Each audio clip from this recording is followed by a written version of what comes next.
Hello, all you crypto fans, and we've got some interesting news for you. This is all about SBF and his cross-examination.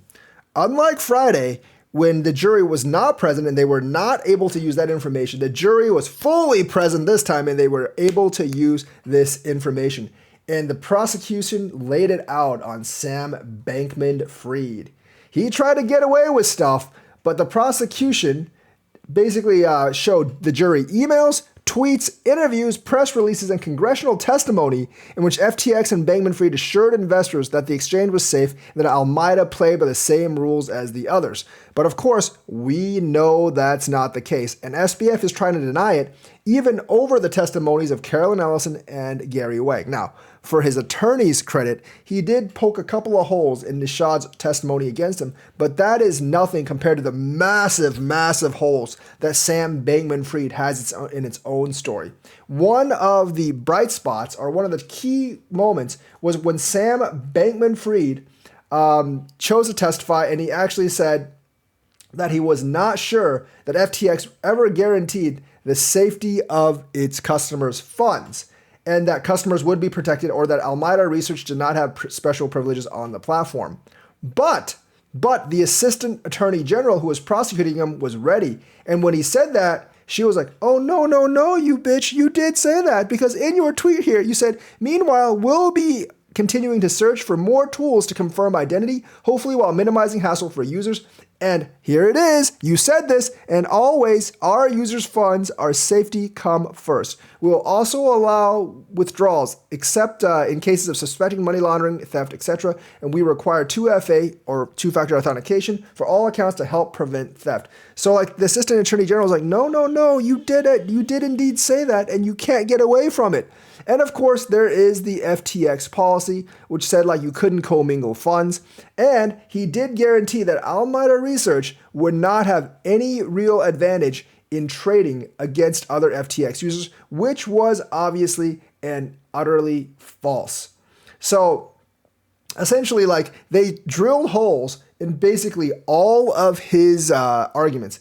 And they even showed that he said beep regulators behind closed doors. So while like Gary Gensler thought he was all buddy with Sam Bankman-Fried, behind closed doors, SBF did not think much of Gary Gensler. And he said, screw him, we're going to do our own thing. I don't think Gary is going to be very happy with Sam Bankman-Fried at all, unless he's just his minion, which maybe at that time he was.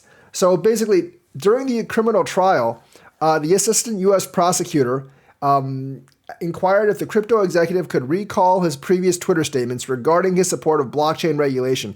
And SBF was like, I don't remember. I'm just like, and he's like, bitch, you have a bad memory, because we could have sworn that you said regulations were just public relations. And he said that the subset of people on crypto Twitter as dumb MFs. He actually said that. And so he thought we were as dumb as crap, which, to be fair to him, he was probably right, because all those people that actually invested in SBF did eventually lose all their money. So he knew he was scamming them all along. Like, basically, if you read this Cointelegraph article here, I said that once. SBF said, among other profanities, the former crypto executive also stated that he viewed a subset of people on crypto Twitter as dumb MFs before his arrest. SBF testified in 2021 hearing before the U.S. House Financial Services Committee on crypto regulation. So the thing is, like, this is all coming apart from him because he's trying to not remember what he did. But unfortunately, all the receipts are there. And obviously, the receipts remember exactly what he did. So he has basically done a complete about face 180 on what he, wanted to say and what he actually was trying to do and what he was supposed to do.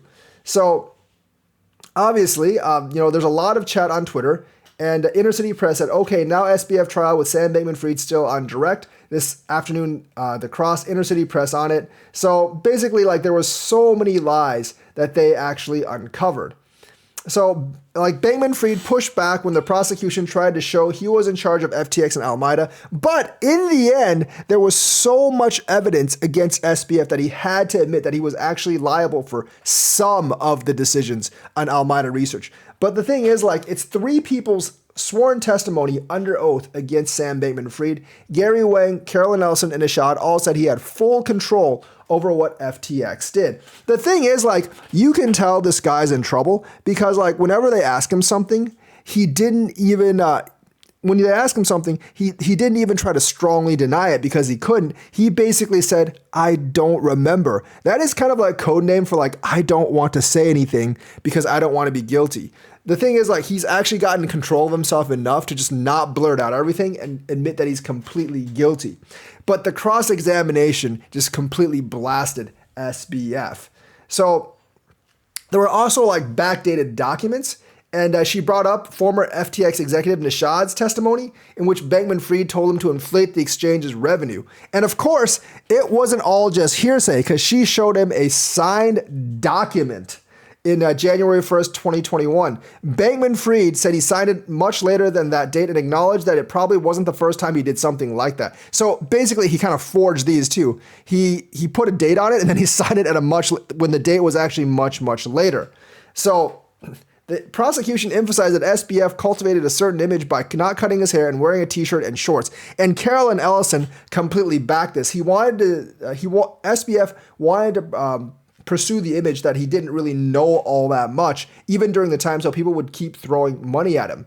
So basically, like, SBF kept on saying, I didn't recall, and I'm not sure. And I think that's going to become a standard. But the thing is, he might not be sure, but the documents, the receipts, and the proofs are certainly sure of what he said. So the cross-ex will actually finish tomorrow, most likely. So there'll be like 2 or 3 hours left. But I think this is essentially the end of Sam Bankman-Fried, if like last week wasn't the end of Sam Bankman-Fried before.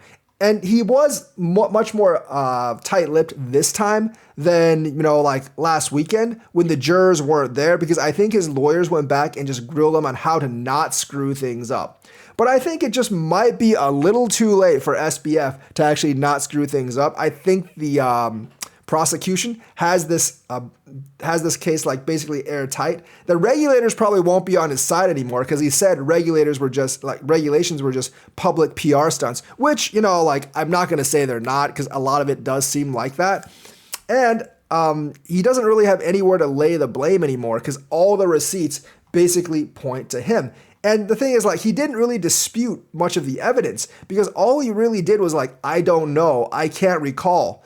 And but the receipts basically say exactly what he can't recall, and he can't get away from that. And he actually admitted to maybe forging dates on documents and signing them much later or things like that, which could be a crime in itself. So everyone is saying that he's facing 15, 20 years, possibly more in prison, probably without parole. He might get 15 years without parole, maybe 30, 40 years, but 15 years without parole. Because this particular case is actually more serious than Elizabeth Holmes, and Elizabeth Holmes got 11 years.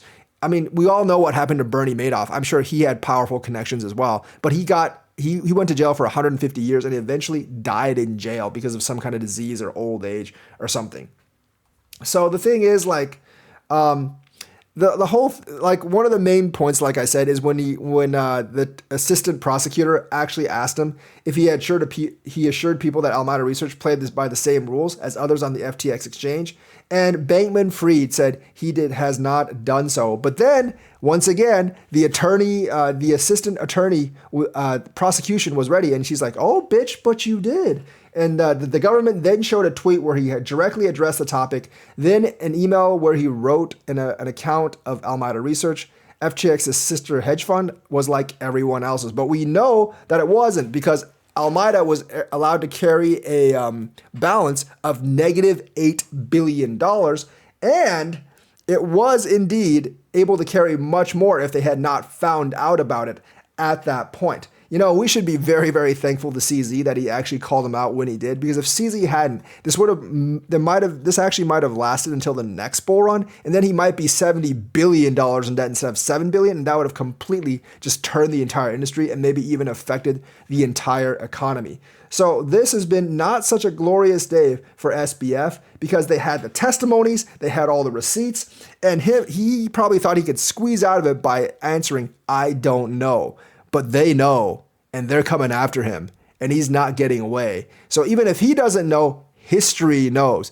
And realistically, I find this cross-examination kind of funny because just reading about it bit by bit, it was basically Sam Bankman-Fried saying, I don't know, I don't recall. And then the prosecuting attorney was like, oh, no, no, no, bitch, you do recall. You're lying. You're a bad liar. And, we have all these receipts proving that you are lying. So Sam Bankman-Fried is completely sunk by the mountains of evidence against him, and the prosecution is not letting him off. I think the trial will wrap up pretty quickly. Remember, Elizabeth Holmes' trial lasted like a decade. This particular trial is going to last a couple of weeks, so there's just so much evidence against SBF at this point. So yeah, I expect this to be over, and I want to see how many years he gets. We'll see if you guys are right that like his connections can save him. I personally don't think so. I think like he's going to be in jail for at least a decade or more. So let me know what you think. Like and subscribe, hit that bell notifications button. Thank you, and have a nice day.